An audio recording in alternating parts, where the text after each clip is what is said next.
What's up to my friends on YouTube, and welcome back to another Cut the Rope walkthrough. We are going to be doing level 10 of Fabric Box, which is the last level of the second row. Not that that really means anything, but I also noticed a little achievement. If you've been following along for all these videos lately, you will have gotten your 100th star last episode with level 9 if you followed the 3-star tutorial. It was pretty easy to get, and if you don't have that 3-star yet, or 3 stars for any level for that matter, I have a playlist linked at the top of the description, and you'll just be able to click on that and see walkthroughs for every single level, whichever you need to beat.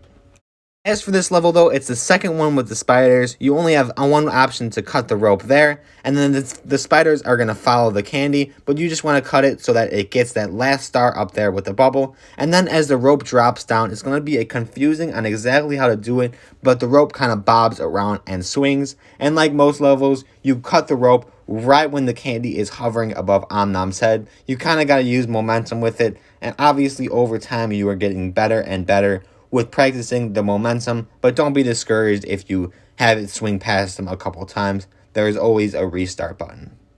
That's all there is to it though. If you did have any questions or were confused on anything, comment down below and I'll get back to you as soon as possible. Other than that though, if you found this helpful today, like and subscribe, and thanks for watching.